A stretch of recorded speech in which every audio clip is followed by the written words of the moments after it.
Yo soy Pilar Tavera, soy directora ejecutiva de Propuesta Cívica. Somos una organización que nos dedicamos a fomentar la participación ciudadana y al tema específico de protección legal a personas defensoras de derechos humanos y periodistas en riesgo.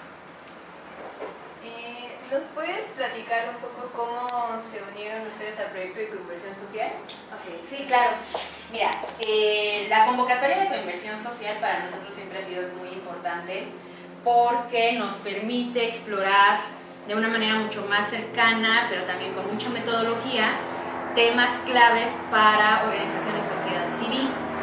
En específico, temas de investigación sobre los contextos a los que se enfrentan distintas organizaciones y distintos actores sociales que nosotros creemos fundamentales para nuestra misión.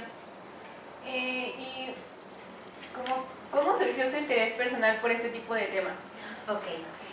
Básicamente porque el proyecto sobre seguridad humana en los municipios seleccionados, que fueron Monterrey, San Luis Potosí, Guadalajara, Querétaro, Cuernavaca y Jalapa, fue porque cuando nosotros iniciamos con el programa de protección legal, necesitábamos aliados estratégicos en estos municipios porque considerábamos que ahí teníamos un nicho de oportunidad para hacer nuestro programa. Y el nicho de oportunidad tenía que ver mucho con la situación de seguridad y la defensa de derechos humanos. Entonces, nosotros tomamos el marco teórico de seguridad humana, que se define más como una aproximación hacia el tema de seguridad desde una perspectiva de derechos humanos, ¿no? Cuando veíamos, sobre todo, por ejemplo, en Monterrey o en Jalapa, una aproximación más desde una visión del Estado, donde la seguridad tiene que ver con amenazas como crimen organizado, como temas de delincuencia común, pero que para nosotros esa respuesta del Estado ponía en riesgo los mismos derechos humanos. Entonces fue así que nos decidimos por este tema, porque era una manera mucho más estructurada de preguntarle a agentes sociales ahí cómo veían la seguridad y qué implicaciones tenía para ellos, en su activismo por derechos humanos, las estrategias de seguridad desde el Estado. Entonces, ¿cómo fue que se desarrollaron como los diagnósticos participativos ahorita que lo mencionan? ¿Cómo se acercaron a la gente o cómo fue que ustedes hablaron con estas personas para poder tratar estos temas y hacerlo de manera como participativa entre la sociedad y ustedes? Claro, lo primero que hicimos fue retomar contactos que ya teníamos o que conocíamos de su trabajo en cada una de estas localidades. Y a partir de ese contacto, comentarles qué queríamos hacer con el proyecto, que era conocer la situación de seguridad desde perspectiva de derechos humanos, y a partir de ahí, junto con estos referentes, organizamos una especie de talleres donde ellos nos pudieran contestar en una encuesta que generamos sobre distintas variables, y a partir de estos talleres un conversatorio, ¿no? O sea, se contestaba la encuesta, y después de contestarse la encuesta platicábamos en temas recurrentes que las respuestas habían arrojado, que era la preocupación en esa zona. Entonces fue buscar a un referente y que ese referente nos ayudara a juntar otras organizaciones que tuvieran una voz legítima en esos temas, para entonces poder entablar este conversatorio. Lo sistematizamos y ahí fue como surgió el informe. ¿Solo fueron con otras organizaciones de la sociedad civil o también hubo como participación de interesados, bueno, de cualquier persona, no necesariamente organizaciones? Sí, nosotros optamos por organizaciones de sociedad civil que no tenían que estar legalmente constituidas, ¿no? Entonces también tocamos colectivos, que era mucho más interesante en el aspecto de que no discriminábamos por cuestiones de constitución legal, que entendemos que ese paso es un paso ya de organizaciones más institucionalizadas, que han superado como una discusión interna muy fuerte sobre el objeto social, pero que también tiene que ver con recursos, porque ir al notario a hacer tu acta pues no es muy accesible. Y los resultados, ¿cómo lo socializaron o hacia qué población iban dirigidos si solo se presentaron como en estos trabajos que podemos haber consultado en su página? Sí, Mira, la principal herramienta fue la publicación y difusión del informe.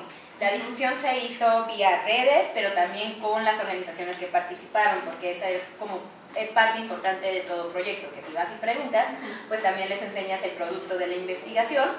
También nos ha servido mucho de guía para continuar trabajando en estas zonas, pero ya con personas en lo individual, porque justamente las organizaciones te dan como un marco de contexto desde una perspectiva de derechos humanos, o sea, es un análisis que pasa por lo político, que pasa por lo económico, pero que está mucho más referenciado a nuestros temas base, ¿no? Por ejemplo, las organizaciones o los actores que consultamos en Monterrey, pues estaban muy bien informados en la violación de derechos humanos más importante de ahí, que era básicamente desapariciones, ¿no? Y el impacto del ejército en lo que se llama la guerra contra el narcotráfico. Pues ellos tenían ya una sistematización que compartieron con nosotros, una documentación, y básicamente son actores muy reconocidos y con mucha legitimidad. Lo mismo, por ejemplo, en Guadalajara fue el tema de violaciones de derechos humanos de personas migrantes en tránsito en la zona metropolitana. Ahí la difusión que se hizo fue con ellos, pero que creo que también ha funcionado bastante para documentar cómo es esa situación, para que se le pueda dar seguimiento a estas personas vulnerables, no tanto a nivel individual de persona por persona, pero sí que el tema se empiece a colocar en una agenda mucho más amplia de discusión de derechos humanos ahí en Guadalajara. La difusión creo que también ha funcionado cuando citamos los resultados en otras publicaciones, pero también como ya en foros de debates con autoridades en el tema de protección de personas defensoras en riesgo. ¿Cómo cuánto tiempo se tardaron en realizar todo este trabajo y qué problemas encontraron durante la realización o esta investigación? E incluso al proponer su proyecto al proyecto de Ecoinversión Social. Ok, creo que, bueno, para empezar sobre los tiempos, los proyectos de coinversión social se tienen que ejecutar rapidísimo, ¿no? O sea, aunque la convocatoria, no recuerdo bien, pero específicamente esta convocatoria, pero viene saliendo lo más temprano es en marzo. La liberación de los recursos se hace 2-3 meses después y la presentación de resultados se hace en diciembre. Entonces básicamente estás trabajando con un marco temporal de 6 meses aproximadamente, en lo que tienes que generar metodología, en lo que tienes que seleccionar el universo definitivo de las personas a encuestar, y en la que tienes que realizar las visitas, documentar, sistematizar y publicar. Entonces fue muy poco tiempo, que justamente por eso la selección de municipios que eran como mucho más accesibles que otros. De los problemas que encontramos fue, yo creo que el tema, o sea, era un poquito complicado porque no está muy elaborado, o sea, hay herramientas muy específicas y ya. Entonces fue como de adaptar desde otros estudios y decir, bueno, si esto hicieron en África, quizás esto pueda aplicar para acá, porque justamente el concepto de seguridad humana está más pensado en zonas donde el conflicto es declarado, abierto y reconocido. Entonces, cuando tú entras a zonas, por ejemplo, como Monterrey, donde el conflicto es, por así llamarlo, informal, o sea, no hay un reconocimiento de que hay una guerra contra el narco, porque no se utiliza ese concepto de guerra. El concepto de guerra siempre viene de un enemigo de afuera, pero cuando tiene que ver con un enemigo que está dentro de territorio, que no se trata de una guerra civil, que tampoco se trata como de una disputa formal por un territorio, pero sí informal, y cuando básicamente no puedes reconocer el conflicto, porque entonces tienes que reconocer derechos de los civiles, y que justamente esa parte no se reconoce, y era en el marco de la seguridad humana lo que queríamos documentar, que si bien no va a haber un reconocimiento formal por una guerra contra las drogas, sí lo hay en la parte informal, o sea, sí hay consecuencias muy claras donde hay una población civil totalmente desprotegida, hay actores del Estado en total impunidad, y se crean también otro tipo de, más que crean, se manifiestan justamente actores ilegítimos, pero que a final de cuentas sus acciones tienen consecuencias como muy claras. Ese creo que fue uno de los obstáculos. El otro también fue generar confianza para llegar con estos colectivos y organizaciones. ¿No? O sea, somos una organización del Distrito Federal, que algunos ya nos reconocían, otros no, pero entonces tienes que valerte de las redes que ya tienes para que un contacto te presente a los demás, y vía de ese contacto digan, no, pues sí es una organización seria que viene trabajando estos temas y por eso quiere entrevistarse con ustedes, porque justamente cuando haces preguntas de a quién reconoces como una amenaza al ejército, a la marina o demás, son temas sensibles, ¿no? En algunas localidades mucho más que otras, pero que sí necesitas generar esa confianza. Entonces eso fue un poquito tardado. Y otro de los obstáculos fueron los tiempos para la publicación. O sea, sí es increíblemente complicado encontrar a la imprenta que te pueda tener el producto en los tiempos que tú los necesitas, y la presión que había sobre el equipo de investigadores, que sí estábamos trabajando como a marchas súper forzadas. Pero eso ya es como condición del programa de coinversión, o sea, ya es algo que vivimos con ello. ¿Y cuál era la otra pregunta? Aparte de obstáculos. Eran los tiempos, ya me Era a quién iban dirigidos los resultados, ¿no? Que se fue el anterior. No sé. Entonces ya me perdí. ¿Y cómo describirías tu proyecto como en pocas palabras? Okay. Bueno, pues se trata de una aproximación hacia las percepciones de seguridad que tienen las organizaciones de sociedad civil en contextos donde su seguridad está en riesgo. Y bueno, al principio mencionabas que como que su interés era como generar la participación ciudadana. ¿Cómo crees que estos proyectos o el proyecto en general de coinversión social ayude a la participación ciudadana, o fomente o haga que la ciudadanía participe? Creo que es como una manera muy concreta de fomentar participación ciudadana desde organizaciones de sociedad civil, porque básicamente le están preguntando a estos actores sociales sobre su experiencia, pero también de una manera que pueda reproducirse, ¿no? O sea, en el hecho de que hagas una publicación, pues sabes que eventualmente alguien los leerá, que eso me parece muy sorprendente de su parte.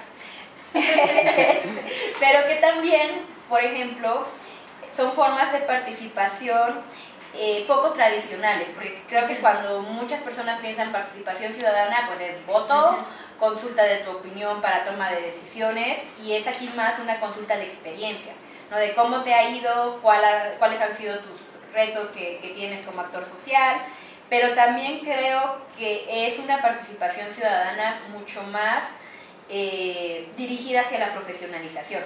Cada vez que tú presentas un proyecto de coinversión tienes que pasar por un filtro que es la selección de tu proyecto.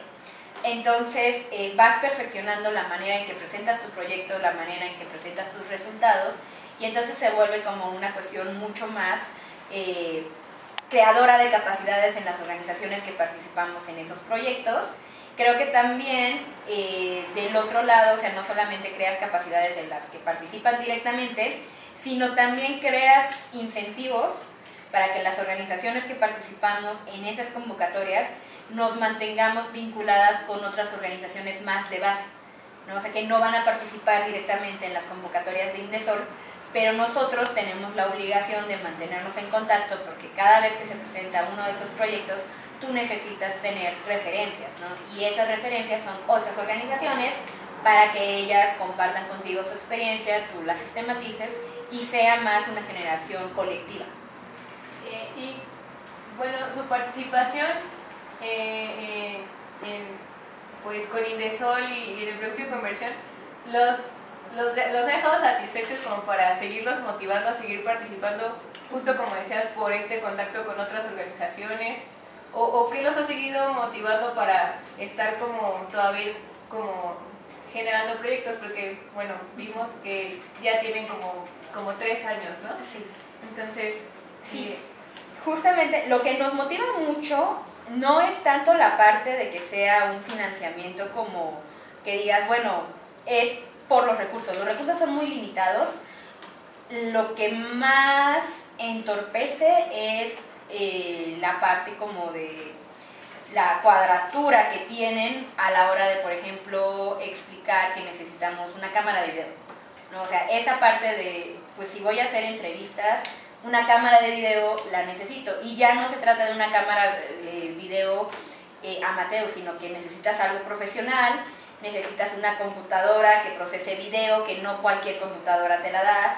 Entonces, estar convenciendo cada año de decir de que, oye, esta computadora cuesta tanto por esto, o sea, nada más, es muy difícil y te puede llegar a desanimar muchísimo, porque, por ejemplo, fue una de las primeras experiencias, pero después hemos progresado muchísimo y ahorita estamos haciendo otra investigación, pero la investigación previa es un atlas de organizaciones de asistencia humanitaria a personas migrantes, que fueron 56 organizaciones, que justamente el nivel de trabajo que involucró fue, o sea, llegamos el 31 de diciembre agotadísimos, de verdad, de ya no, o sea, de detengan esta caravana, porque era un desgaste del personal tremendo, pero lo que motivaba muchísimo era que son pocas las financiadoras que pueden llegar a interesarse en proyectos de investigación, ¿no? Y que justamente si tú logras vincular esa investigación al trabajo cotidiano de la organización, te sirve muchísimo para hacer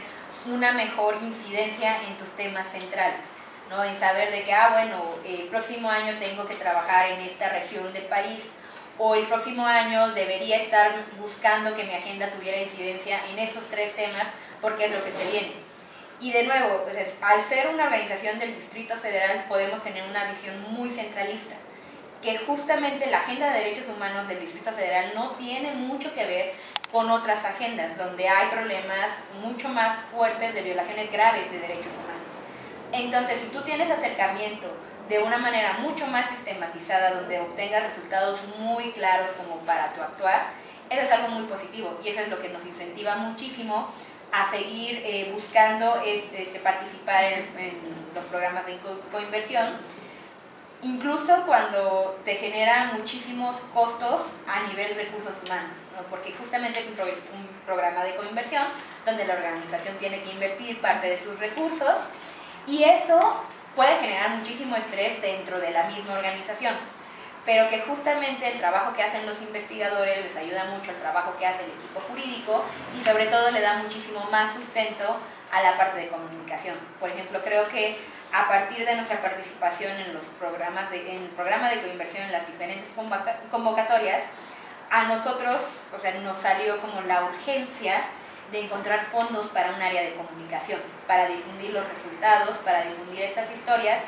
que nosotros lo podemos conocer, pero si no lo logramos colocar mínimamente en redes o en alguna forma de difusión más allá de la presentación de los resultados, sí de verdad nos puede llegar a costar como, pues realmente el impacto que tendríamos sería mucho menor. ¿Quieres hacer una pregunta? Pues no, sería más como platicar, pero yo fuera de cámara, no sé si haya tiempo. Entonces, si quieres concluir, ya cerramos ahorita eso, como para... O no sé si tienes una duda tú, que te surgió ahorita. Bueno, ¿cómo crees que estos proyectos contribuyen al desarrollo social? Esa es, o sea, como lo vería por varios niveles, ¿no? La primera es el beneficio directo a las organizaciones seleccionadas en las convocatorias, es muy claro, ¿no? O sea, te haces de experiencia, te haces de conocimiento y profesionalización en la gestión de proyectos, que es muy importante. El segundo nivel sería contribuir al desarrollo social cuando amplías tu agenda de investigación desde el INDESOL, cuando justamente los funcionarios del INDESOL reconocen de que este proyecto es novedoso, como que nunca habían traído estos temas desde el INDESOL, o sea, porque creo que también el INDESOL lo que tiene es que se encuentra desde una postura muy tradicional, se encuentra con visiones también muy tradicionales en los temas que organizaciones de sociedad civil decidimos investigar.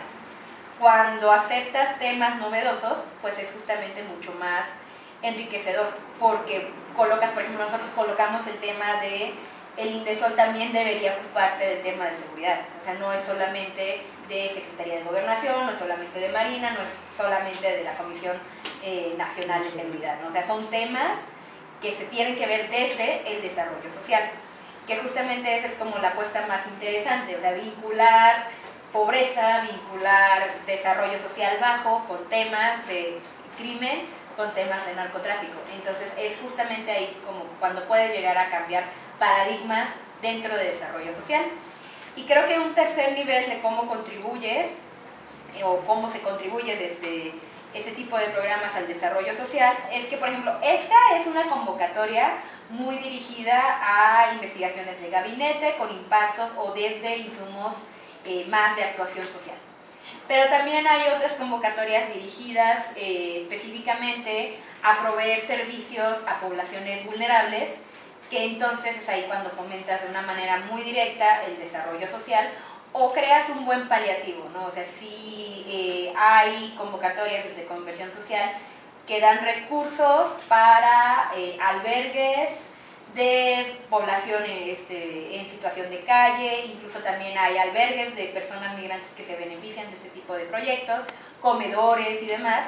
Entonces eso ya es una visión más asistencialista, pero que de todos modos resuelve un problema social que hay en las comunidades. Sí, sería todo. Muchas gracias. Nada, con mucho gusto.